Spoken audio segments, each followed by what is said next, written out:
Well, hello everyone. Let's see if we can get this chat to actually come up. There we go. Muted over there, muted over here. And we are live to have a sit-down conversation about the new Necron Codex. So, I went back and forth on how I wanted to do this video. Did I want to get the setup made up to have the video or the book in front of me so I can show page after page and nice little still images? Did I want to do like a game in the background and then we'll just kind of ramble on about whatever, or just put up some artwork that I like and or at least a picture out of the codex in the community page there, and then we'll just kind of have a conversation. And I've kind of settled on let's just talk about it. So I have Mr. Necron Codex here. The new 9th edition Warhammer 40k. For those watching later on, this is the October 3rd, the pre-order day. And we're going to talk about some Necron stuff. Now, some of you might have already watched it at this point. Ash, over on Guerrilla Miniature Games, has done a full Codex review.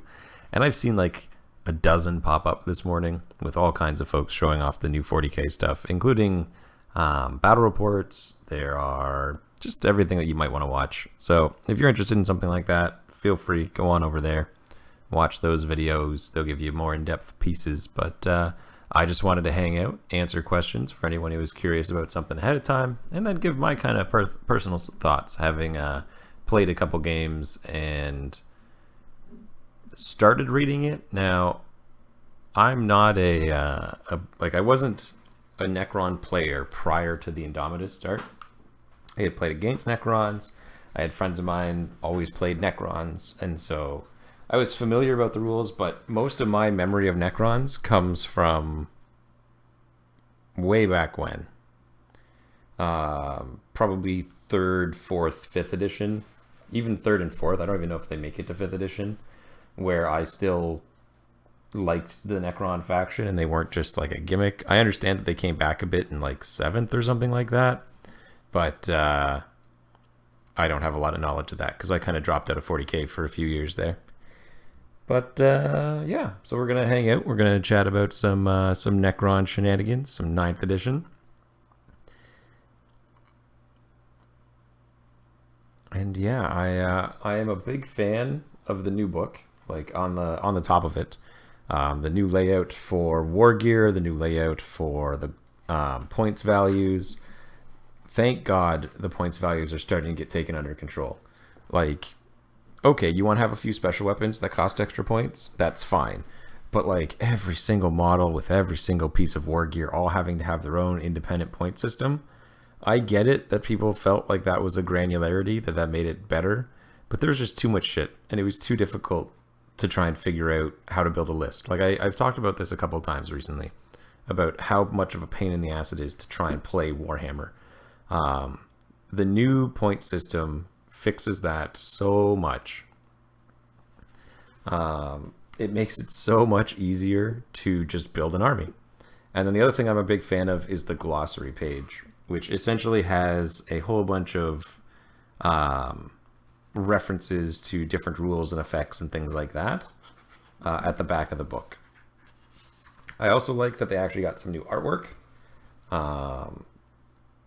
Some of the new books that have come out have been very light on artwork. Did they reel it way back? Yeah, it's very like I had gone to power level to some degree because I was like, this is garbage. But now you're looking at like a tank, so like an Annihilation barge is 120 points. That's it. If you want to give it the Gauss cannon instead of its default weapon, it's 5 more points. The Doom Stalker is 140. That's it. So just as examples of new models that are coming out, they no longer have the like, he's 73 points and then he has a 19 point main gun and then 2 of these that are 4 points apiece. And it's just like, oh my God, why would you do this? And it's the entire book. Many of them are multiples of 5. So like you're going to get 5, 10, 15, 20. There are a few exceptions as you get into these smaller or rather the more massed infantry, things that come in larger units tend to, like anything that's above kind of, anything that is 10 or more models or can be 10 or more models, it's an odd number.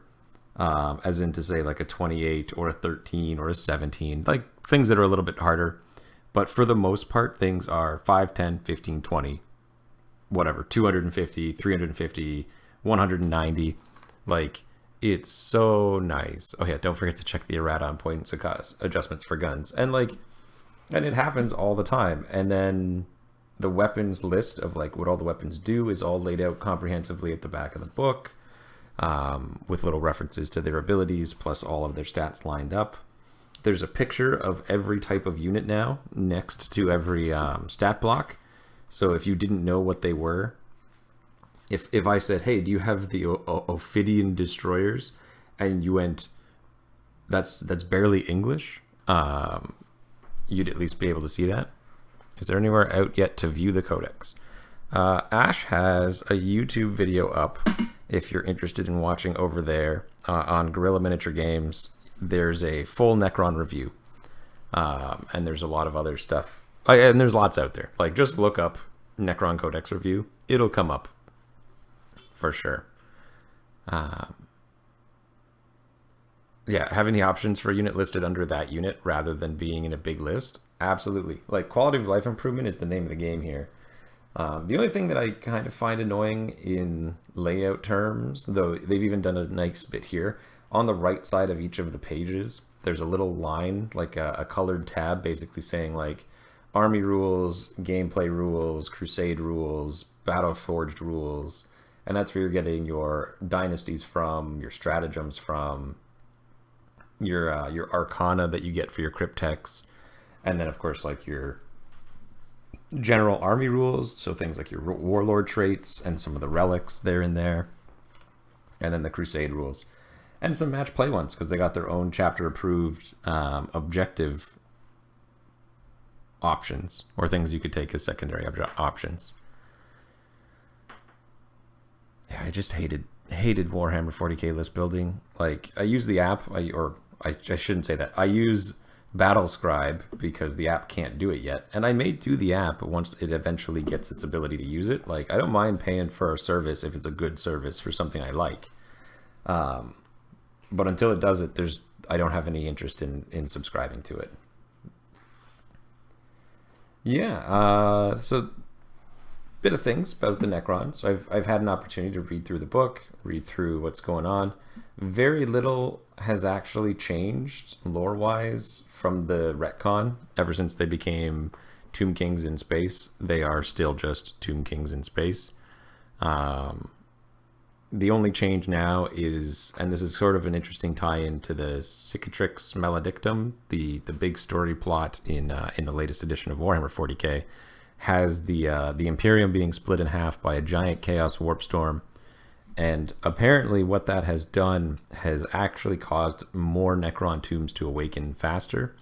I guess there's safeguards in the pylons in the Necron tombs to try and protect them from the warp. And this release has caused more tomb worlds to open up faster than they had been before. And so more and more dynasties are showing up. More and more people or I guess skeleton people are coming out of their graves. And they're going to be attacking everywhere. And each other. There's also a lot of lines in here about Necrons fighting each other, which is pretty interesting. There's not like a monolith. They are just to each their own. And then, yeah, we'll get into rules. I just want to do a little bit of a kind of update on the plot. Not really much changed. They didn't really...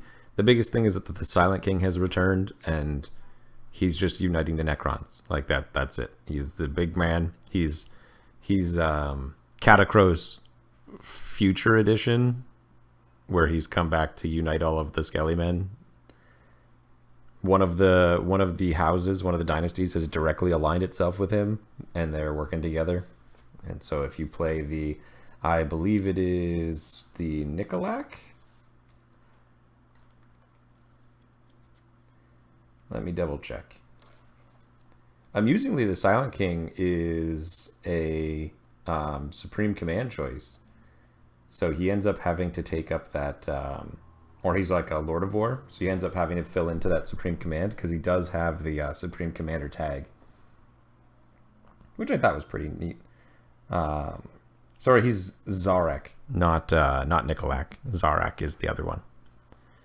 How does Psychic Awakening interact with the new book? Is it useless now? It's pretty useless now. You've got new stratagems in here. You've got new Dynasty and Dynasty abilities. You do have a Create Your Own Dynasty, which is pretty cool. And actually there's one of them in there that I feel is actually a contender for... So the way it works, and I'm sure you guys have seen the other ones, that they've still got the big six. You've got your Mefrit, your Novak, the Zerakan, Sawtek, Nikolak, or Nihilak, and the Nefrek. All of them have their own little abilities. I think the House of Nickelback, exactly. Does that mean you can't take the Silent King and a Tesseract Vault? You can, because the Supreme Command Detachment is an independent detachment from an auxiliary support detachment, as well as a separate one entirely from a Lord of War detachment. I forget what they're called. Super heavy detachment. And the one thing that's relevant about that is monoliths are super heavy now. They are no longer heavy support. They have become bigger boys. And that's the one, Thomas. 6-inch move and obsec. So like the other ones all give you the ability to fight better, but the custom ones, one of them makes it where all of your units become obsec. One sec. That's right. Everyone who has the code becomes objective secured. And any model or any unit that has it, models count as one additional model when determining whether they control an objective marker. And then the other ability they can take is at the beginning of the game, all models can move up to 6 inches. And so you end up in a situation where before turn 1, everyone moves 6 and everyone walks. And everyone counts as double objective secured. How do I feel about the Necrons? Well, I'm going to kind of go into that. Dan, but I do like them more with the new rules than they were before. Any chance you could do some videos at Mini Wargaming so we see your Necrons play different armies? Maybe. But probably not, I'll be honest with you. I don't care to go to Mini Wargaming. Certainly not to film. Do I think monoliths are good? Well, I'm painting a monolith kind of right now. The monolith, just kind of as a side note, has been one of my favorite vehicles in 40k. There's a couple models throughout my time playing Warhammer that really kind of stuck out, and the monolith was one of them because it was just so weird. It was literally just a pyramid, but with laser guns. I liked the little plastic bits for a while. I do like this new one, and that's why I have the picture of it up, because I think it is very the Necron thing. Two problems with the new monolith. Kind of one problem, but it ties into both. It doesn't have built-in survivability outside of living metal. And healing 1 wound per turn on a guy who has 24 wounds is not super relevant. But yeah, the biggest issue with him is he didn't get, and I was talking about this as we leaned into it more, or as we were talking about this when I was making speculations before I knew what things were. The monolith needed either quantum shielding, which in the previous edition was roll less than the damage of the attack and you don't take any damage for it, or it just needed an invuln. And it did not get either of those. Now, the new quantum shielding, I think, is actually better than the old quantum shielding. What it is an invuln, and you can only be wounded on a 4-up, regardless of anyone's rules or abilities. And it gives you a 5-up invuln. So the monolith doesn't get those. And that is a big hitter. But it got way more guns. And it gave it the option to have nothing but big anti-tank death ray guns. As well as a terrifying melee weapon, which I thought was pretty interesting. But they do still have the ability to hand out invulns using Cryptex and effective use of Cryptex to get those invulns put out. So on one side you go, well, it didn't get what I wanted it to get, but it gained 4 extra wounds. It like doubled in firepower, and I can still give it the invuln. With a few stratagems that help out as well. You no longer tie specific things to the monolith if you want them to deep strike out of it at some point. Instead, it's just a case of model is in strategic reserve, and then it can come out of it later on. Here, give me a moment. I hadn't done a comparison between the new one and the old one. The new one is much more expensive for points. That's certainly a thing, so don't be surprised if you see less. And it's a Lord of War, which means it's not showing up in normal games. But to give you a comparison, the Gauss Flux Arc was what was on the previous monolith. It was heavy 3, strength 5, -2, 1 damage, and it fired 4 of these. It kept that same gun, but it made them rapid fire 3 and added 6 inches to the range.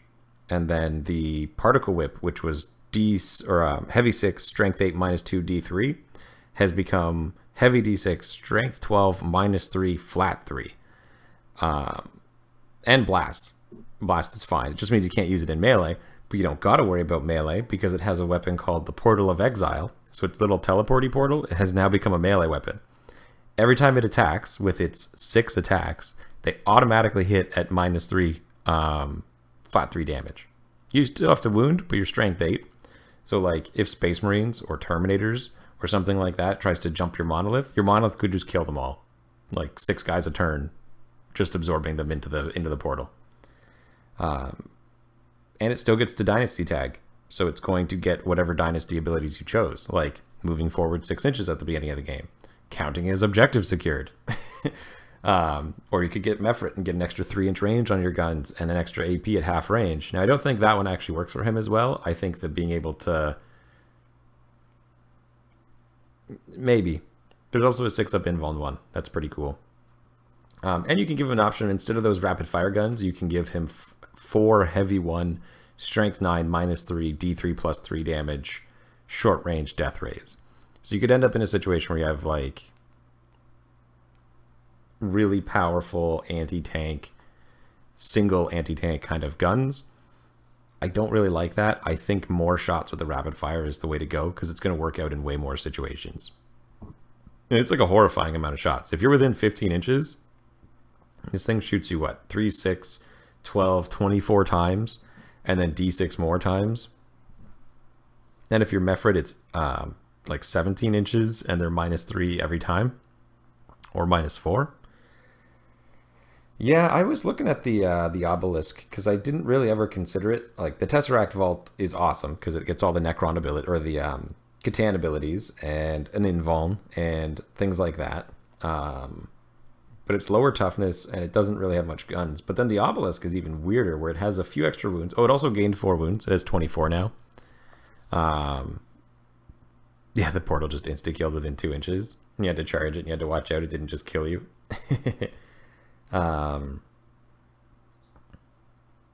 Yeah, the obelisk is weird to me.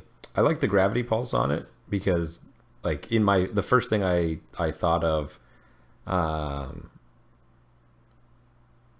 yeah, like it's only good against air. I don't know. The obelisk is certainly overshown by the monolith, even for its job of fighting flyers and aircraft. It's still not very good. I would certainly not, if I had to choose, and they're both like relatively close in points, I would be taking monoliths over obelisks, even now, basically any time of the day. Is it a cool model? I think it's just a derivative of the monolith. Like if you put it on the ground, it would just be a monolith. But that's just kind of my opinion. Tesseract Vault is cool though. And the Catan are new. The new Catan are all great though. That was another nice change. Is the Necrodermis armor that they showed in one of the previews for Warhammer Community only referred to the Void Dragon having that ability called Necrodermis, where they have an invuln and then they can only ever suffer 3 wounds in one phase. All the Catan get that. Even just the no-name Catan shards all get that ability, which means wound 9 guys take a minimum of 3 phases to kill. Now, they don't have Lookout, sir. So that's a thing. But they're still going to be really difficult to knock away with toughness 7, 3 or 4-up invuln, and can only ever take 3 damage. The new Nightbringer does seem pretty absurd. strength 14, no invulns, and no abilities that prevent him from taking, or sorry, no invulns, and every time he takes an attack in melee, enemy models don't get abilities that can ignore wounds. So if he hits you with his staff, which attacks 6 times on 2s, you're -4, so you're probably not getting an armor save. You don't get invuln saves, and you can't do wound shrugs. And it does d6 damage each hit. So you're likely taking 6d6 damage when this guy attacks you. And that's just how it is. They only have 9 wounds now. No longer do they have 10. None of them do. None of them have 10 wounds anymore. They only have 9. So between the Deceiver, the Nightbringer, and the Void Dragon, and then the Generico ones, they only have 9. The Deceiver got a bit of a nerf, in my opinion, or at least, I don't know if it's actually a nerf. I was thinking about it later on. But originally, the Grand Illusion let you bring himself and D3 units anywhere on the board outside of 9. And so you saw in one of my games before the new edition came out, teleporting up and then getting in point blank range to start shooting and casting abilities. Can't really do that anymore. But all it does is make your guy, you can also not just redeploy in your deployment zone, you can also go into strategic reserves. So you could end up in a situation where, let's say you had monoliths on the board and you deployed your army. Now, it's at the start of the first battle round as well. So it's after the turns have been established. So let's say you're fighting, like, you guys saw Ash's game where he had a ton of anti-infantry guns and not very much anti-tank. And let's say I had like a monolith or 2 and 2 big blobs of infantry. We roll off, he has first turn, and I go, oh shit, I'm going to lose all my infantry. The tanks will probably live because he doesn't have enough anti-tank, but I'm going to lose all my infantry. Catan Shard of the Deceiver says, yeah, those 2 squads, they go into ongoing reserves. And then immediately after that, you go, okay, now I'm going to use the transduction beams on my monoliths to teleport those guys right back into the board when my turn begins. And you just go, yep, that's how I avoided the first turn shooting. Or you could do it for the monoliths. Yeah, they're 350 now. The little ones, the non-named versions, are only 270. And I honestly think there's a solid argument to just take the non-named ones. Unless you're going to get into something like that kind of jank. I actually think the Void Dragon is the shittiest of the 3. The only thing he has going for him is that he has the ability to gain wounds back. And for a guy who can only take 3 wounds per phase, like if he kills a single vehicle, you have to kill him in 4 phases rather than 1. Yeah, limit of 1 per detachment. You can't just bring a party posse of... Then again, you could bring patrols, because they get elite access, and you could bring like Overlord, or sorry, Cryptex, Squad of Dudes, Catan Shard, Cryptex, Squad of Dudes, Catan Shard. I wonder how much that actually is in points if you just brought little Catan Shards instead of the biggest ones. One sec, I'll find out. Who's the cheapest HQ? 70? 70. And troop sizes 130, or it's going to be Warrior. It's going to be Immortals. One sec. This might be a gimmick. I like it. I like where we're going here.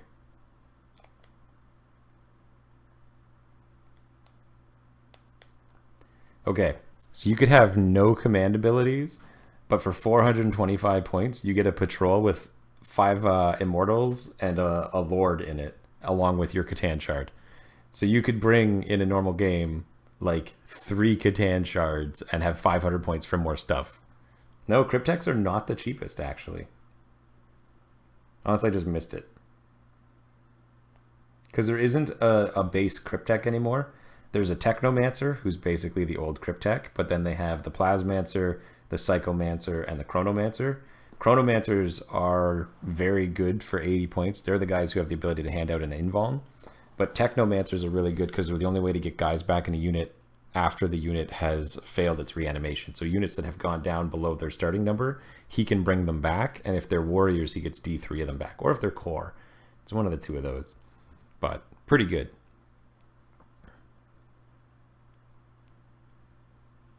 The spear attack is pretty fun. Yeah, because you could just stand there and shoot a line between people. So the way the spear works for the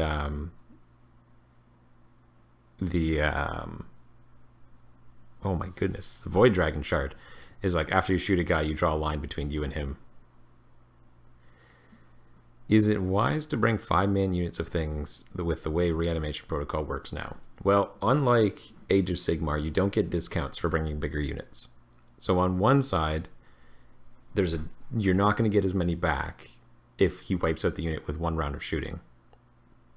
But on the other side, you get more units moving and doing more things at once. 5-man squads of warriors aren't even allowed. Minimum warrior size is 10. Immortals, things like those with their T5 or like Lich Guard and things like that, maybe. I think you're right though that there's a solid argument to not take minimum units. Like you're going to want to max out on stuff because of the way the new reanimation works.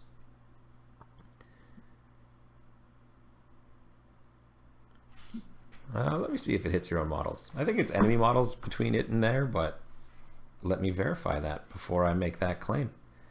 So when Mr. Man shoots his laser beam,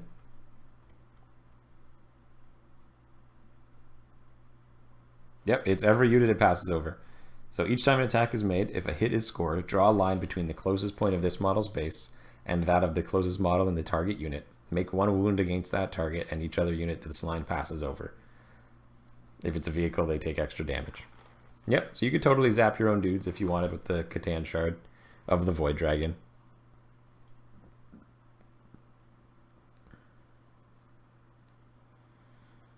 I don't know about the Praetorians versus the Lich Guard, because they don't really get the dynasty bonuses, though they're not that great,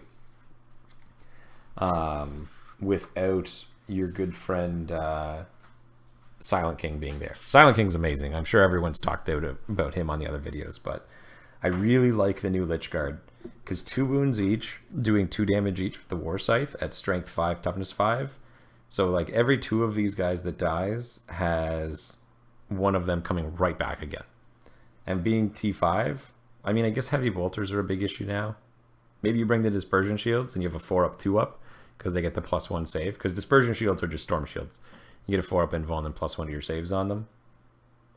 But then they also get the ability to make it where if there's a friendly noble or dynastic agent noble within 3 inches, enemy units cannot target them with ranged weapons, which means you can't even snipe them. Have I played any games yet to get a good feel? I've played a couple games. I like the new reanimation protocol more than the old reanimation protocol. And I recognize that I'm not getting nearly as many bigger things back as I could have before, but I don't mind. I'll be honest with you. The buffs that some of those independent units got. Wait, what? Which what? I'm okay with just getting little units back in larger numbers more often. Like the net number of guys who resurrect throughout the game has gone up because the way it takes place every phase. But I can never, like, you never really get back to full strength. The bigger units, so the guys like the Scopec Destroyers, you're not really getting those guys back again without having to put points into trying to make them live. Using like reanimators, stratagems, things like that. Isn't there a seg that can help bring the bigger things back up? Not really. I think there's one stratagem that lets you like reroll 1s or something, but there's not a lot.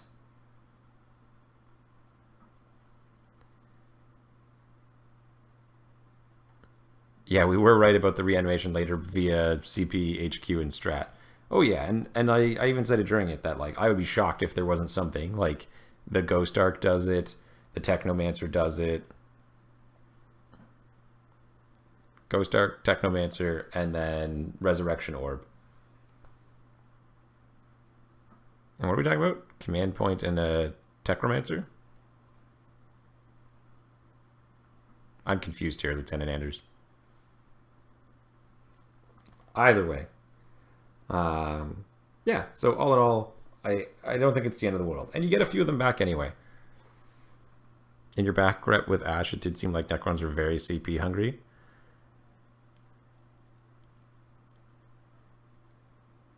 Yeah, it's mostly that, like, they have so many cheap strats that are all kind of good. They don't have very many, like Ash's stratagem to just have his guys fire twice. Like, there isn't really like an equivalent of that. But there's a whole bunch of little ones that you want to use back to back to back that can have a lot of power pushed into it. I honestly think the way they've done it is pretty good. Scorefec? I'm just going to keep saying different names. Undying or something. Name allows you to bring back D3. Let's see. I'm just going through them right now. Dimensional Corridor, Targeting, Protocols. Another one, if you're looking at your Lich Guard, is Eternal Protectors. If your Lich Guard fight near a Dynasty Noble, they get +1 attack for every guy in the unit, which is pretty terrifying.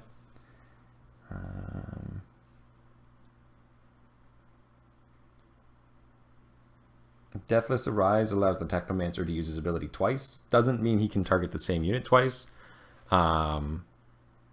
It's not just D3 Warriors or 1 higher wound guy, because that higher wound guy also needs to be a core unit, and Scorpec Destroyers are not core, which is a pretty big deal because there's a bunch of abilities that kind of drop out on them, though the Scorpec Destroyer Lords, they still get their stuff. But yeah, the Technomancer is Reanimation. It'll hit any Dynasty core, but if they're a warrior, they get D3 models back. I did make a, like, that's how it works.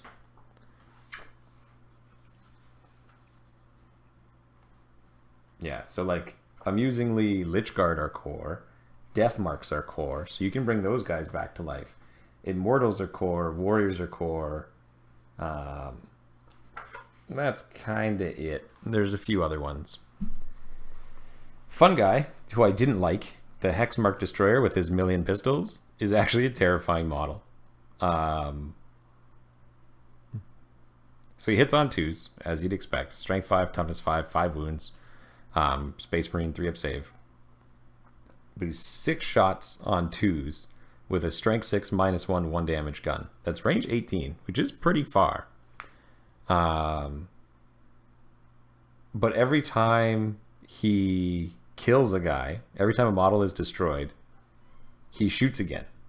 At least with one of his guns. And he also rerolls 1s to hit. So he's hitting on 2s, rerolling 1s. He just does that. And then you wound on 3s against most things, -1 to hit. And then he has another ability where he ignores any hit and any to hit roll and ballistic skill modifiers, so he only ever hits on 2s. So even if you have like an assassin come at him that only hits on 6s, he ignores that too. And when he overwatches, he hits on 2s. Like, what is this? Yeah, it's only -1 AP, but you're going to bring him... He has Dynasty Tag, so you can still give him Mephrit to get the extra -1 within 11 inches, because it'll give him +3 inches range as well. So he's 21 inch range, and at half range, it's AP 2. Like, yeah, for sure, this guy isn't going out there to try and beat up, like, multi-wound Space Marines. But, Death Marks are core. Yeah. Death Marks are core. They're not troop choices, but they have the core tag, so they benefit from all the auras and such. But yeah, this guy also hits on 2s for Overwatch, and his ability still works in the Overwatch. Like, if he kills a guy with Overwatch, he shoots again, hitting on 2s, rerolling 1s, wounding on 3s, probably AP -2. Like, that's terrifying. This guy's going to shoot 6 times, then you're going to charge him. He's going to Overwatch, shoot you 6 times, and then potentially get more shots as he's shooting you as you come in. And then in melee, he's only got 4 attacks and he's just punching you, but like, still, that's brutal. Great guard killer. Any one wound, or characters. Like, if you ever get in the wrong position where this guy can just shoot a character 6 times. Oh, that's right. I'm sorry. You're right, Darren. Mephrit's ability does not affect pistols, so he's stuck at only 18. Yep. I knew that. I had it in front of me. I should have realized. Still, though, I stick by the rest of that statement. There's a question further back. My Will Be Done for Dynasty or Core. I believe My Will Be Done is Infantry Core. Let's take a quick look here. Dynasty Core. Yeah. So you have to be a core to get the +1 to hit. You can only target 1 unit per phase. There is a CP upgrade that lets you do it twice, or if you bring some of the named characters, they all do it. He's an elite, actually. He's an elite choice. There are so many elite choices in this book, like 4 or 5 pages. So you've got the Reanimator, elite. Hex Mark Destroyer, elite. Lich Guard, elite. Death Marks, elite. Flayed Ones, elite. Crypto Thralls, elite. Scorpec Destroyers, elite. Plasma Sight, elite. Triarch Stalker, elite. Catan of the Deceiver, Nightbring, Void Dragon, generic, elite, elite, elite. Canoptic Spiders, elite. Like, you are going to be picking and choosing which elites you get to bring.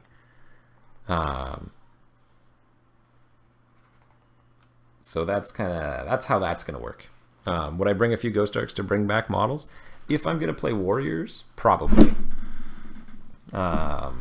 If I was going to go more Immortals, I wouldn't. But yeah, that's a lot of... And the thing is with the Elite competition, is they are truly in competition.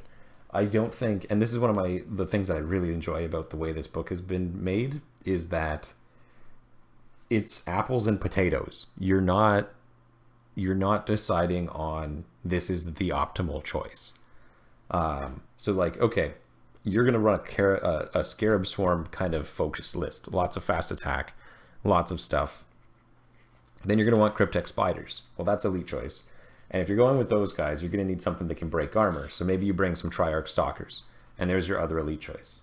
But maybe you want to do more of an infantry blob with Technomancers, and you want like an elite force. Well, then you're looking at Lich Guards and Reanimators. Or maybe you want Death Marks and Reanimators. Reanimators are kind of the staple, by the way. Is there anything to buff contraptions like the Doom Stalker to a better chance to hit on 4+? I have not seen anything. Now, I might have missed it. There might be someone who's gone into it more in depth than I have, or I just missed it looking through the book. But I haven't seen anything that lets them hit on better. So, kind of unfortunate, but not the end of the world, I'll be honest. Hitting on 4s is kind of the other thing.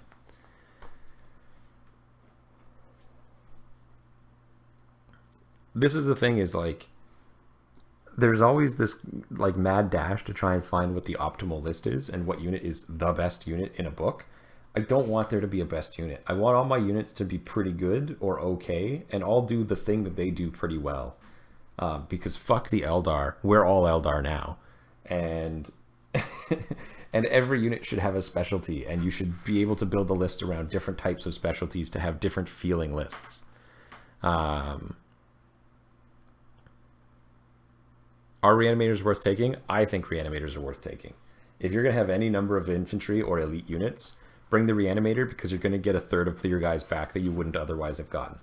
Like, it makes it, and you see it in my game against Ash when he kills 2 of the destroyers. I get 1 back that I otherwise wouldn't have if not for the Reanimator.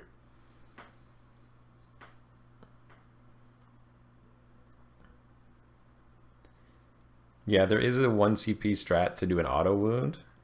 I don't know how I feel about it. I think it's a trap. So there's, all right, let's talk about that stratagem, because there's kind of like one guy who's really looking at that gun, and it's the Locust Heavy Destroyer. So he's the new version of destroyers, and he's the one who's got the 3d3 gun or heavy 1 gun that's 3d3 damage. Notably, that's not 2 firing shots. He is either one or the other. So he's either going to be an anti-infantry 3d3 blast gun, or a 1-shot strength 10 -4 3d3 damage anti-tank guy. He will not be both. He will do one of those things. I honestly think he's terrible, because you don't need this guy in this faction. He is, unfortunately, the destroyers entirely, like the floaty destroyers. Sorry, just him. But the regular floaty destroyers, their guns, the -6 or 6 -3 D3 for Gauss cannons, That's great. But this guy doesn't have a middle ground. He's only the one shot. So, like, hit on 3s, reroll 1s. You probably hit. The odds are good that you hit him. Pay 1 CP to auto wound. -4 means they roll their invul. Right? You do that once? Or do you just roll the wound because you're strength 10 and you wound on 2s, probably, or 3s? Or you can bring him as the 3d3 blast, where he's a 1 damage autocannon. That's pretty cool. Heavy 3d3. He's doing he's doing on average 6 shots, or maybe 9.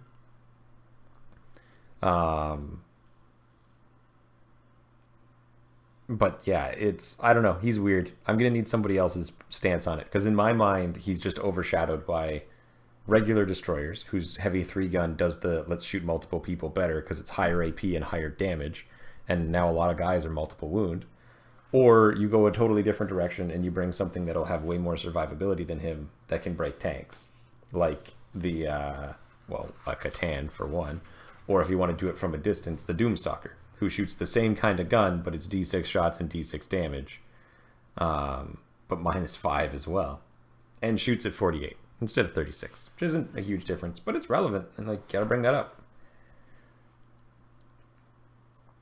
I agree. It lets you build a list that is tailored to your playstyle. I'll help people like myself noodle between different comps without being horribly punished for it.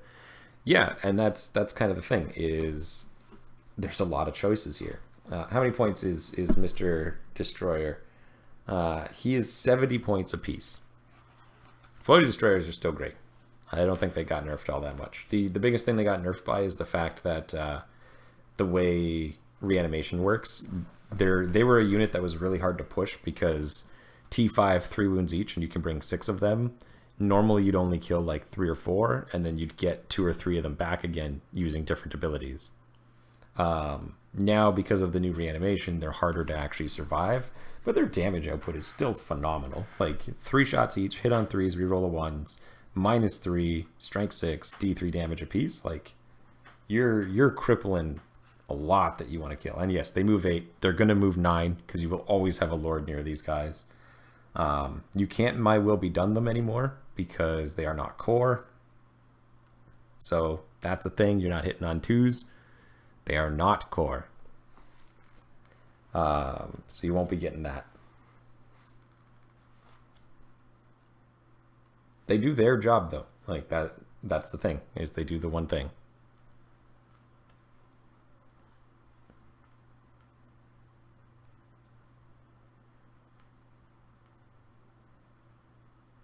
The total annihilation stratagem? I feel like that's not there anymore. Give me 1 sec.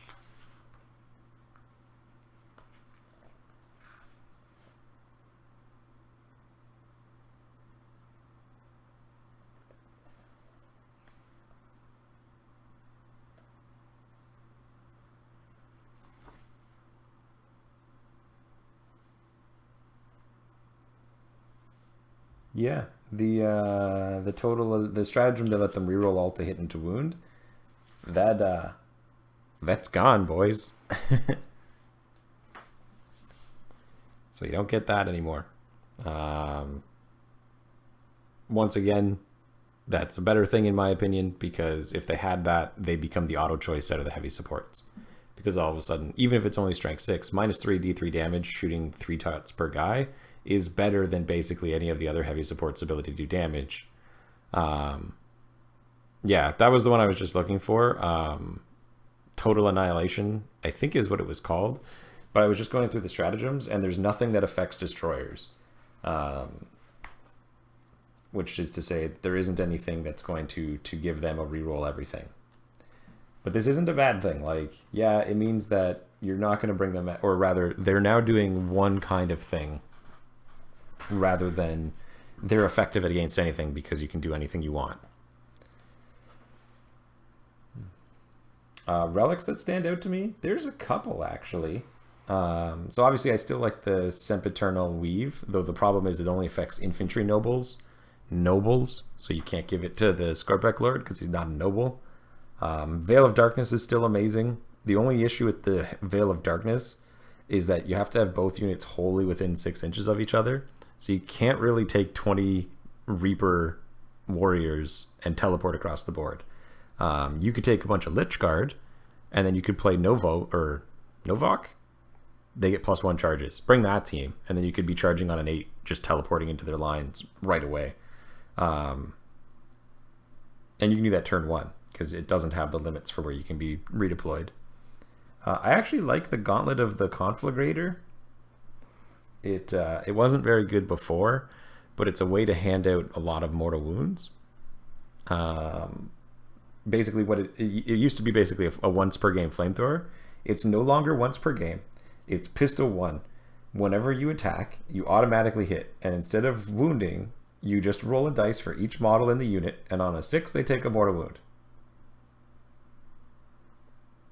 Bam. But Darren, there is another way you can bring that in.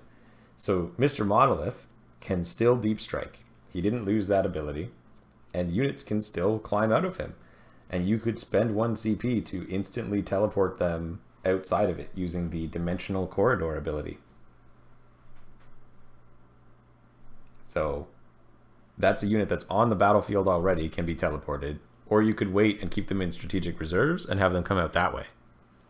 But if you're already on the board, you can just bamf.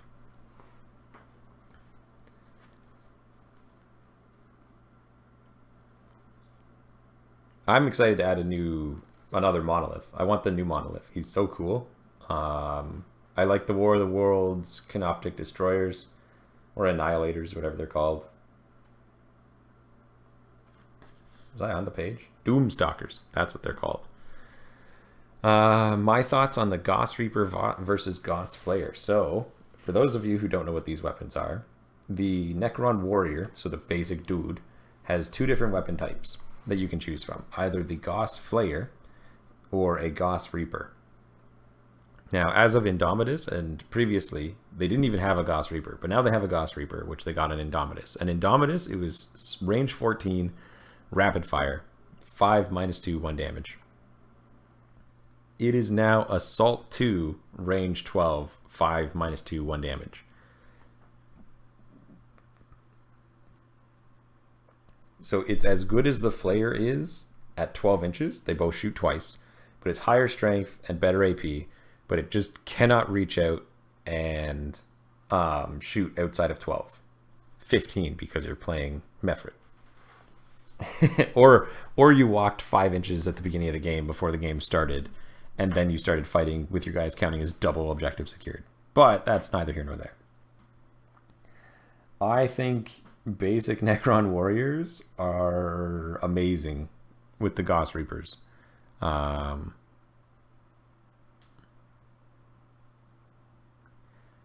really like the Gauss Reaper being more than strength 4. It puts it in a position where it can fight basically anything in the game. And -2 makes it just enough that it gets past all of the abilities that give you a bonus to your save, outside of the invulns. So like basically whatever it is you shoot is going to have a 4-up save against you, at best. With one exception, but that's a certain faction. Yeah, the Doom Stalker, I really like him. I like him for 2 reasons. He's got a big-ass gun on him, and he has an invuln save. He does have an ability called Sentinel Construct. So if someone declares a charge against a friendly dynasty or dynastic agent unit within 6 inches of him, unless he's already engaged by enemy models, he can fire Overwatch at the charging unit as if he was also the target of that charge, in addition to any other units firing Overwatch. So what it is to say is, he can always fire Overwatch if someone charges near him. And he always uses the most powerful shot. Now, he ain't gonna hit. It's D6 shots, and it's Overwatch. You're probably getting 1 shot. But, hey, nobody wants free strength 10 -5 D6 damage laser guns. But yeah, they're not great ballistic skill. I'm kind of amused that as they take damage, their weapon skill goes down when they have no ability to fight in melee. Like they don't have anything to do that. And their ballistic skill never gets worse.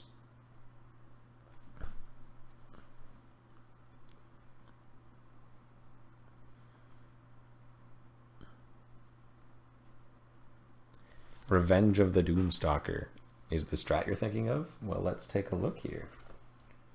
Revenge of the Doom Stalker. Use this when a friendly character is destroyed by a unit. Select a friendly Doom Stalker. At the end of the phase, he can immediately shoot as if it was your shooting phase, but can only target that enemy unit, and only if that unit was eligible for an attack. And until the end of the battle, each time he attacks that target enemy unit, he gets +1 to hit. So yeah, if you lose a character, your Doom Stalkers hate that guy. That's pretty cute. I like it. I like that they're like dogs. They just were like, oh no, they killed John Wick. Now his dog needs to go kill them.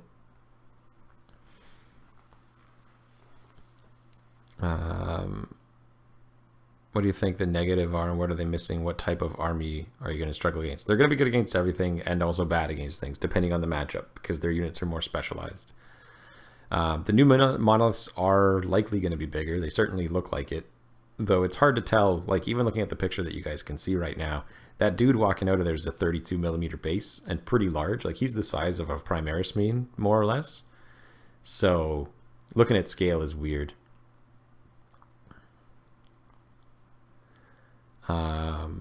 Are Cryptex or Technomancers right? They can return D3 core or one guy. One guy or D3 warriors, and only if it's core. So it's always a core model, which means you're never getting a Scorpec Destroyer back. You're never getting a Destroyer back of any type. You're getting Death Marks, Lich Guard, Immortals, Troopers. That's what you're getting back from the Technomancers. Would I say that 10-man warrior blobs is enough, or would you run them as 20? Honestly, I would just do the 20. Like, blast weapons are a problem, but 10 is already a problem for blast weapons. So, like, you're dealing with that either way. But if you have 20 of them, you're much better off or you're more likely to get those reanimations proccing. And because warriors reroll ones, you almost want a reanimator for every 2 squads of warriors you have. Basically being there to give out that 4-up shrug or 4+ get back up with the reroll ones.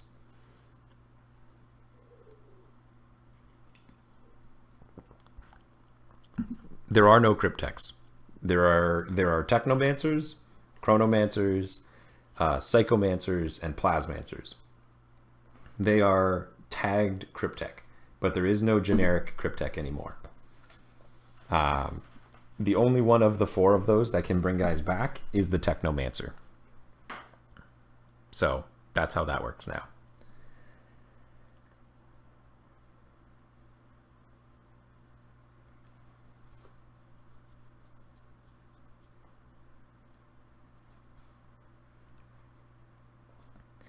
I did also really enjoy the idea that if you have the Deceiver, a Psychomancer, and a unit of whatchamacallums, flayers or flayed ones, you can bring a psychic nuke, kind of. Like, you can morale bomb a squad using the Catan's ability. So to give you an idea, the Psychomancer, first off, he has an ability that can just take away objective secured, which makes him incredibly powerful. It's opposed to leadership, but takes away your objective secured. He can also stop you from getting any actions. So if you're committing an action, you immediately fail, and they also cannot perform it in the next turn. Half advance, half charge rolls, terrifying. And they can't use Overwatch or set defend. And they can't fight until after everyone else has fought. You'll pick one of those when you do it to somebody. He's -1 to leadership and -1 to combat attritions. Flayed ones are -3 or -2 more. And then the Deceiver's ability is roll a d6 and add his leadership, and your opponent rolls a d6 and adds their leadership, and the difference is how many mortal wounds you do. So he's leadership 10. Primaris Marines are leadership 8. So if Primaris Marines are leadership 5, and you rolled a 16, and he rolled a 1, you could just zap him for 11 mortal wounds. And there's no defense against it. This just happens. They can't stop your Catan ability. They can't stop the negatives to your leadership. You just take mortal wounds. It's kind of funny. It takes a bit of work to get it to pull off, but I mean, if you wanted to go the flayed ones route, which is a totally legitimate way of going about it, you could deep strike them in, or you could just pull them out of a monolith or walk across the board as a blob of 20 under a reanimator. And then have the Deceiver show up with them and just be like, yeah, hi guys, zap. And imagine if you're something that has a worse leadership, like, I don't know, Guardsmen, Tau, stuff like that. It's not like, oh god, this is going to end the game, but it's one of those things that if you were already liking any of those independent models, you could bring them all together and get some trolly mortal wounds that this faction doesn't really deal in. Dark Angels ignore combat attrition, if I recall, right? Because they don't take morale checks, but it's not a morale check. But I might be mistaken. I'd have to go look it up. I sent this message the other day, but then I got bombarded by messages. I don't have the Space Marine book, so I unfortunately can't give you that one. There is a new set of flayed ones coming out, and you can bring them in squads of 20. Like, it's a lot of dudes. Yeah, there's definitely a new plastic one. Oh, you gotta go look that up, man. They're on 32s, though, as well, which is a big difference. HQs. Someone had asked earlier on, do I have any leanings on my HQ choices? Well, obviously, so you're going to want your Overlord because he has access to a Res Orb and or a Lord. Probably both because he has a Res Orb. And the Res Orb is the only way to get models back that had not, or that had died before. Now, one thing about the Res Orb is it is still just the roll. You got to roll your reassembly and all that kind of stuff as normal. But the nice thing about the Res Orb is it's Dynasty. You can use the Res Orb on guys who are not core. So things like your Destroyers, you could chuck Res Orbs at them and try and bring them back. And you get one of those for each Lord that you bring. Lords are only 70 points. You can just throw those guys out.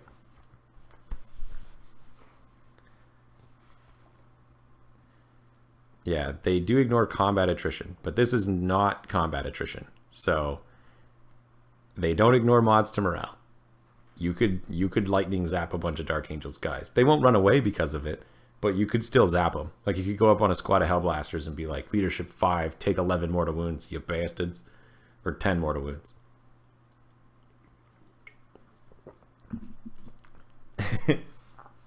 Wouldn't even kill the squad. Fucking Space Marines. Like I said, it was more a gimmick than it was anything else. Just a thing that, like, as I was reading this, came to mind.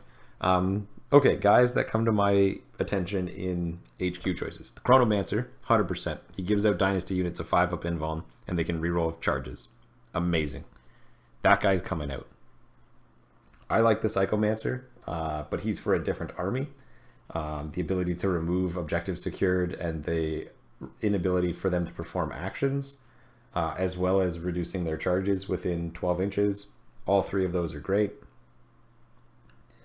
Maybe even removing the Overwatch depending on it, but he's got a different role. Technomancers, obviously if you're going to run warrior squads, you're bringing Technomancers so that you can bring... Sorry, who was it that was asking earlier on, is there a way to get the Canoptic guy to hit better? Bring a Technomancer. +1 to hit on Canoptic units while within 6 inches. Merp.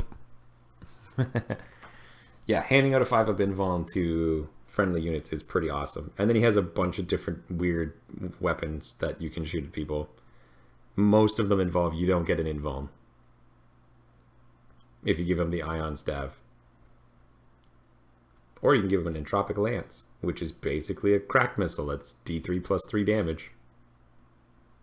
At flat 3 damage in melee. He's got 1 poke you with his stick, and it's just 3 damage. Yeah, the Psychomancer is definitely my favorite looking Cryptex. 100%. I think that the Chronomancer is going to have more use, and you're going to see him in more armies. Mostly because he can put an invuln on a monolith or a squad of dudes.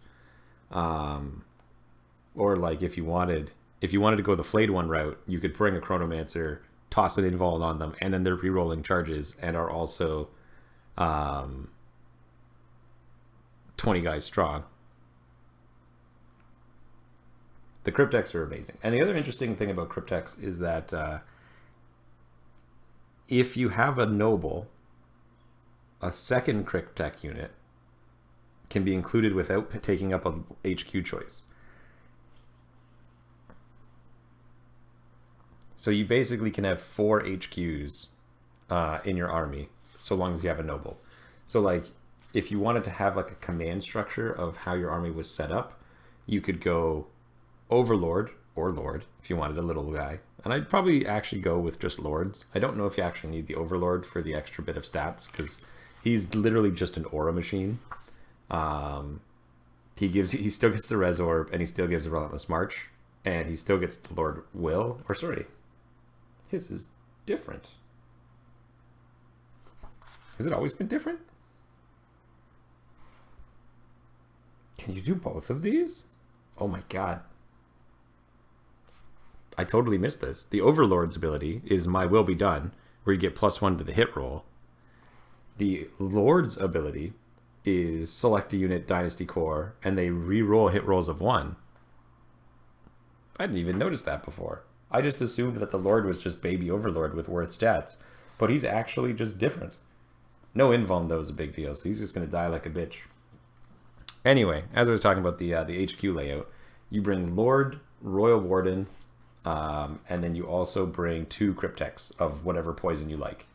That's going to give you access to My Will Be Done or reroll 1s to hit, as well as a Res Orb. It's going to give you Walk Out of Combat and a terrifying rapid fire gun. You probably give him the Relic, to be honest, or you give the upgraded Res Orb to your Lord, because you'll only have one of them. And then pick your poison for Cryptex. Do you want a Technomancer because you have Canoptic stuff nearby and you need to bring your troops back?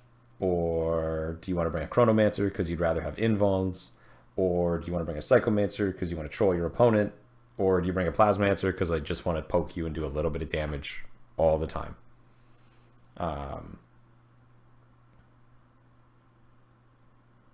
Yeah, so that's kind of the way I look at that for what these guys are doing. Like, that'll be probably my HQ setup. I'm gonna need to find a little Necron Lord out there somewhere to go into my army, because I think you're gonna want Lords. They're pretty handy little grenade tossers. Yeah.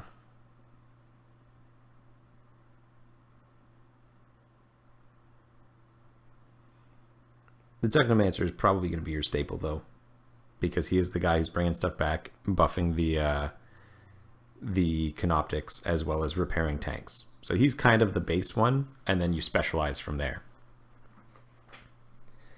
But it's good. It's good that you're split for choice. And this is what I was talking about before, is that, like, you want to have other things you want to pick from. The Psychomancer can turn off OBSEC. It sure can. He can also cancel actions. So if they were doing an action that would give them a secondary ability, you can just turn that off too. Or if they were doing it in the process, they just auto-fail. If you think you can't kill it or you don't want to kill it because of whatever reason, you could just be like, I'm going to roll 3d6 against your leadership, and then I get to do this to you. It is only range 12, though. But he walks 5, which means 6, because you're getting +1, because he'll obviously be near your Lord. The Technomancer can move 10 because he flies, which is a fun little thing with his little cape.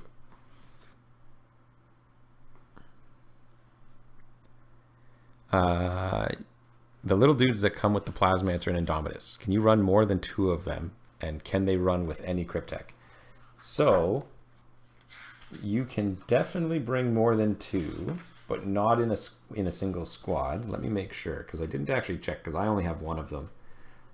Crypto Thralls, yeah, it is still only 2, and they're 40 points apiece. But you can bring them with any guy who has the Cryptex tag.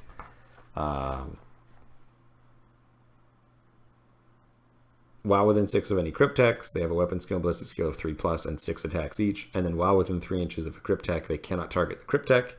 And for each Cryptex unit included in a detachment, 1 Crypto Thralls unit can be taken without taking up a battlefield slot. So even though they're an elite, they won't be taking up the seat there.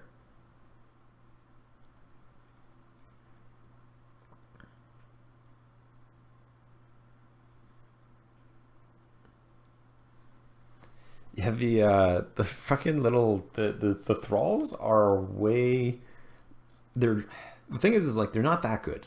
Like, I'll be honest with you. The problem is that you definitely underestimate how powerful they are, because they're basically Primaris Marines with Strength 5, Toughness 5, and then 6 AP1 attacks in melee. And if you were playing Novak with the melee clan, where you get to reroll the charge, or sorry, +1 to charges and +1 AP in melee, they'd be hitting you at Strength 5 -2 12 times on 3s. Like, that's a lot. That's a lot of damage that these guys are throwing at you for 2 dudes who are actually just playing bodyguard to their boss, who then also can't be attacked. Full stop. Can't be sniped. It's not Lookout Sir. That doesn't get around Lookout Sir. They just go, no, you can't shoot him. You have to kill us. My T5 guy with 2 wounds and a 3-up save. And then Living Metal and Reanimation Protocols. Now, you're probably losing him if one of them dies, unless you roll 5-up on both dice, or you're insane and you're reanimating 2 guys instead of any other unit. But, yeah, they're super handy. So, like, if you were looking at army composition, from the top, you've got Lord, High Warden, 2 Cryptex of your choosing, whatever you like in your particular army, 20-man block of warriors, 2 groups of immortals. That's kind of where I'm starting to think of. Reanimator, 1 to 2 crypto thralls, because you can take them with no cost because you have 2 Cryptex, so they don't take up your elite slots. Your Reanimator's there to keep the 20-man blob, and your Lord is there to go with them as well. So you have kind of your anvil. And then sprinkle in whatever the fuck you want. Bring Canoptic shooting lasers if you like those. Bring flayed ones and like a Psychomancer or a Chronomancer to buff them. You could bring Lich Guard and have kind of a super elite fighting army. You could bring Ghost Arcs to buff up your units and maybe replace those guys, the Immortals, with them. Or Triarch Stalkers, or a Catan Shard, or a lot of Scarab Swarms, because everyone's going to have lots of those now. Or you could just wipe that all clear and go, you know what, actually, we're going to play Destroyers this game. And you go, okay, that's fine. I'm going to take a Scorpec Lord or a Locust Destroyer Lord, because the Locust Destroyer Horde will give Dynasty Destroyer cults reroll rolls of 1. That's the Overlord who's on a Destroyer body in the previous setup. And he's still solid. He's a good Lord, but he's just different. And he lost the Noble tag, so you got to watch out for that. And then you go, okay, I still have to bring my core of infantry, but I'm going to just minimize them by only bringing 3 squads of 5 Immortals, because they're tough enough and their objective secured, and they'll hang out on the objectives. And then I'm bringing nothing but Kopek Destroyers. I'm bringing... whatchamacallums, Ophidian Destroyers. I'm bringing just the shooty Destroyers, like the regular Destroyers. Like, there's different ways to play this army, and that's honestly my favorite thing about the book. Is you can build a theme and play that theme. So like you could build Monolith Ghost Arc Flyer and have like a classic-ish kind of Necron army backed up by tons of warriors and lords. Or you could go for like a Canoptic army where you don't really have the lords and you have a lot of the Technomancers, Psymancers, and then Scarabs and Reanimators and stuff like that. And Doom Stalkers. One thing I didn't think about, can you give the Scarabs +1 to hit? I'm pretty sure you can. Because they have the Canoptic tag. And Mr. Man, Mr. Cryptech, Mr. Technomancer, he gives all Dynasty Cryptech units within 6 inches +1 to their hit roll. So, you know, you could have Scarabs with 4 attacks each, 4 wounds hitting on 3s, just for fun. And then you could make them Novak where they have AP1 on all their attacks. And then every 6 is an auto wound to hit. Unmodified, obviously. Yeah. I think what I would do is I would buy a... Now, there might be a new Destroyer Lord coming, but I wouldn't hold my breath for it. You could buy a Locust Heavy Destroyer, though, and put the torso from the Indominus Overlord on it.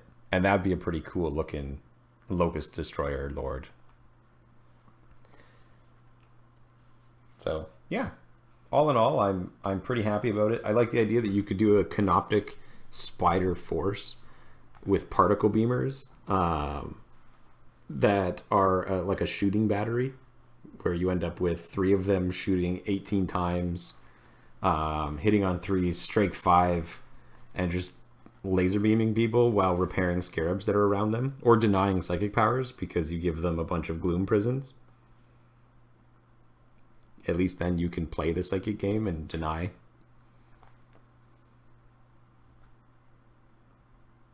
Oh, sorry, my mistake. They have 2 particle beamers. It's actually 36 shots. Yeah, the only thing is I don't think you'll ever need a group of overlords. Unless you wanted to, like... Yeah, I don't know why you'd ever do it, because there is one of the secondaries in this where you get 3 CPs for every unit that actually no, that still doesn't work. Every unit a noble destroys in melee, which is like insane. I don't know why you would ever do that one, but you could try. Maybe you can build an army around that idea. Someone let me know if you figured out a way to do it, but I can't think of how you would do it. Oh, you could have wraiths. You could have stuff like that. Oh, there's a unit that we haven't talked about. Actually, there's 2 more things we still have to talk about before we wrap up the stream. And they're actually tied together, because I didn't really talk about them, because they're kind of shitty. In a weird way. And the answer is the command protocols. So, the command protocols are... It procs off the Silent King.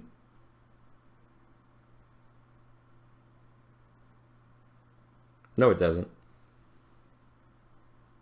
Oh, yeah, it does, actually, because he's a noble. That's true. You're right. I was thinking of Canoptic. Yes, if you brought the Silent King, you could take that one and then have the Silent King go kill units and then score points for it. He would just need to kill 5 units himself for you to actually get the 15. Not unreasonable. Dude's a beast. He might be able to do that, especially if he starts killing small vehicles or tanks. But let's talk about command protocols. So those of you who have or have not looked at the command protocols, you've got 6 of them to choose from. You pick 5. You lay out throughout the game what order they're going to appear in. At each battle round, they show up, and you get one of the 2 directives in each one. Some of the, if you take one of the generic dynasties, they each, in each phase, or each one of these type of protocols, they have the ability to take both, depending on which one you get. So like Vengeful Stars, you might get both instead of just one, which I think is what Mefrit gets. And yeah, they're just okay. Like, if you could just pick one,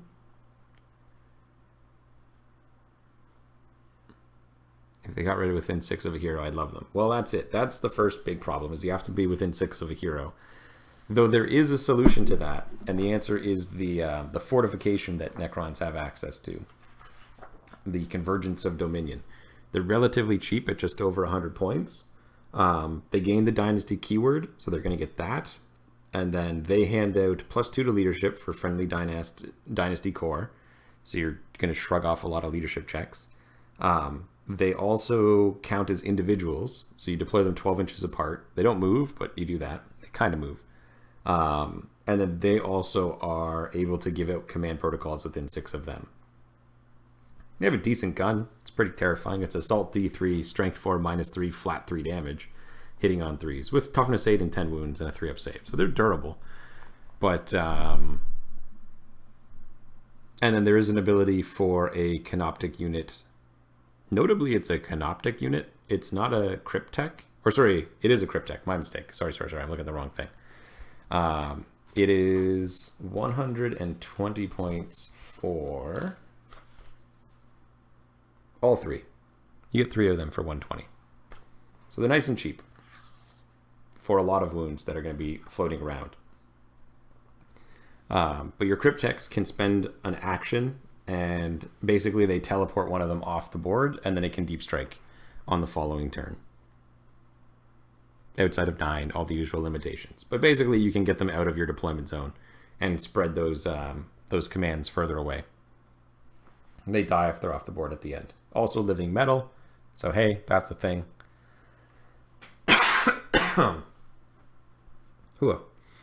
One amusing idea would be if you push somebody off an objective and you played as this custom faction, you could have these Convergence of Dominions become objective secured because they have the Dynasty tag. So you could teleport one of these onto an objective and have a toughness 8, 10 wound building, obsecking, just for funzos. Can you still do the Sawtech thing with Oberon and his bodyguard with the teleportation? I don't know what you're referring to. Let's take a look. I haven't looked at the named characters too much because I don't really own them, other than the Silent King, who I'm interested in getting. Though I might not get for a little while. He's a pretty pricey dude. Relentless March. Yep, if Oberon can teleport from anywhere on the battlefield in the reinforcement step to go within 3 inches of Zandrek. If that's what you're referring to. And then does Zandrek get it?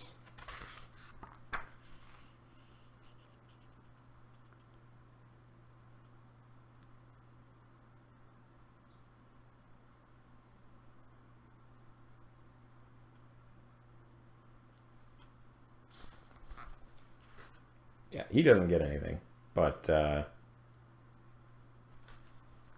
his other friend can go. Yeah, he doesn't pull a unit to him anymore. He has actually a much better ability. He has an ability called Counter Tactics. I don't know if he had this before, but if he did, I'm surprised I didn't see him more. Which is, once per battle, when your opponent declares they will use a stratagem during a battle round, but before any command points are spent, this model does counter tactics. If it does, your opponent cannot use this stratagem this battle round. So, I can think of many instances where him being able to say, no, you just don't get to use that. You can try again next turn. Sorry. And it's the fucking whole round. Once per game. At any time. It's just once per battle when they declare they're going to use a stratagem. So, like, I'm going to have my Ultramarines shoot twice. No, you're not. Or the one that I think is the most valuable. I'm going to re-roll that. No, you aren't. And you're not going to re-roll any more times for the rest of the round. It's for the whole battle round. Your opponent cannot use that stratagem for this battle round. So you go, hey, you can't use CP rerolls for the entire round. That one that you just rolled, it's staying at 1. Oh, you failed that charge? Oh, I'm real sorry about that. Oh, you wanted to Overwatch? Oh, I guess I'll let you do that one, but you're not rerolling any of those hits.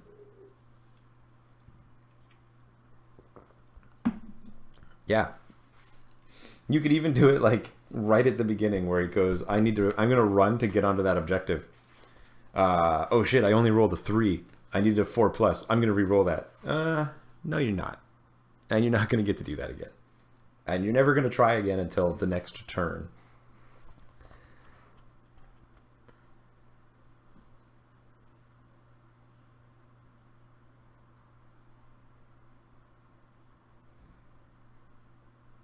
Yeah, and then he has Transient Madness, which is a nice little buff. Another guy that we didn't really talk about is Illuminer Zerus.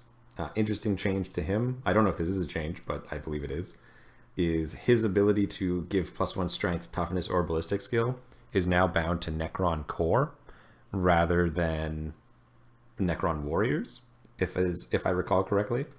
So let's say your Lich Guard wanted to have +1 strength for the rest of the game, or +1 toughness for the rest of the game. I mean, I think that's pretty cool. Yeah, so that's a thing. I don't think the Triarchs Praetorians have core, but let me double check. Yeah, they do not. No Praetorian upgrades. They'd like it because they have a decent gun, but can't do that. There is one team that still has 3++ Storm Shields. And good God, do they love that reroll. But actually, the one I would use if I was playing against Custodes is that stupid Terminator ability where they ignore Rend 1 and 2. You just be like, no. Tomb Blades.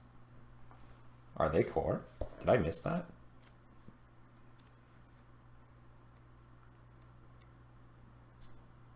Yes, they are. Well, fair enough. Maybe you just need to give +1 strength, toughness, or ballistic skill to Tomb Blades. You have to roll.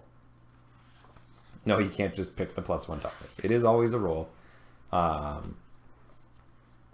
you get it, you can't get it again. So you're kind of stuck with it. But, hey, any one of those 3 stats are good. With the exception of the shooting on those guys. But yeah, at the end of your movement phase, select a Necron's core unit within 6, roll the D3, and consult the chart. Other than that, he reanimates warriors, which is great.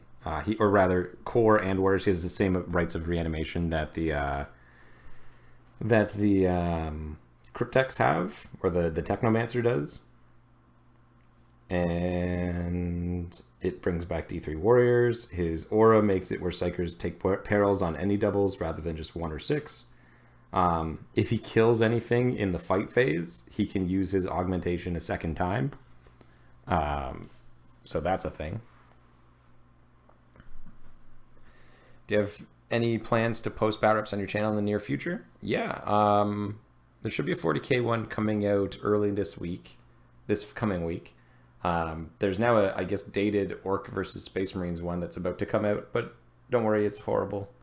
And then there's an Age of Sigmar coming out tomorrow. So, you know, I got some battle reports coming. Yeah, everyone wants +1 toughness. Yeah, so that's kind of it. If anyone else has anything they're curious about or what my thoughts might be on it, let me know. We're going to start wrapping up, though.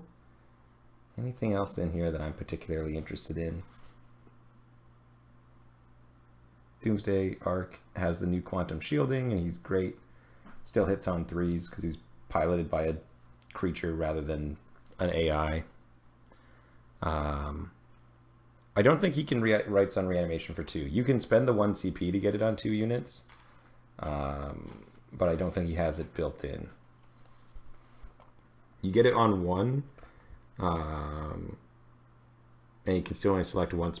Interestingly, it's once per phase, but that doesn't really change anything. Evil Lumineth dice come back? Always. Oh, there it is. Steven, you asked that earlier. I guess I can answer that. War Machine and its seemingly total death. Yeah, War Machine died a death in my region. I got less interested in it, and then all of a sudden, it was as if it didn't exist anymore. All of the groups that I knew that talked about it, all the people I knew who played it, it all just faded away. So, that kind of answers that, as far as War Machine is concerned. Yeah, been filming. Well, having a new job where I don't have to work to death all the time has been pretty nice as far as being able to do stuff like having this show and filming videos and playing games and doing stuff. So stay tuned, guys. There's more 40k, more battle reports on the way. Tomorrow we are still going to have the regular weekly live show. So that's the way it's going to be. We're going to have our weekly live show. We'll probably do a painting show. Haven't done one of those in a week or two. Don't know what we'll work on. There's so much to work on. Maybe Chaos stuff. Age of Sigmar Chaos or 40k Chaos. We'll do one of those 2 things. Maybe I'll put a post up tomorrow or tonight, and we'll see what people would rather see. Chaos Warriors, 5th edition style, or 40k Chaos. They're all trash. You saw on another site saying Sarah's got to do it twice. All right. You know what? I'll answer that, and then we'll finish up. He can do it twice if he kills the model. So like he only does it, or sorry, that's his upgrade. He does twice. In your command phase, select 1 Necron core unit within 6 of this model. 1 destroyed model from that reanimated unit, or if it's a warrior's unit, D3 destroyed models are reanimated. Each unit can only be selected for this ability once per phase. That's it. He just does it once. But you can spend a CP. Am I going to be doing more of these Hive Mind afternoon streams? Currently, no. It was mostly just on a whim to talk about Necron stuff because I hadn't had the opportunity to talk to very many folks about it. See what people were interested in, what I might have missed, and things that were in there. But yeah, you can spend 1 CP there, Thomas, that you can get it twice. So it's not unreasonable to be able to get it twice. I think the big thing is that he can do his upgrade twice if he kills a model in a round. Obviously on 2 different units. But yeah, with that, guys, we're going to wrap up for tonight. It's getting to be dinner time, as it were. And I'll be back tomorrow night for another painting stream. And like I said, we'll put up... I have a whole party posse of Hellbrutes looking at me, and a god-awful amount of 5th edition Chaos Warriors that I need to paint. So one of those 2 things will happen. And I will see you next time.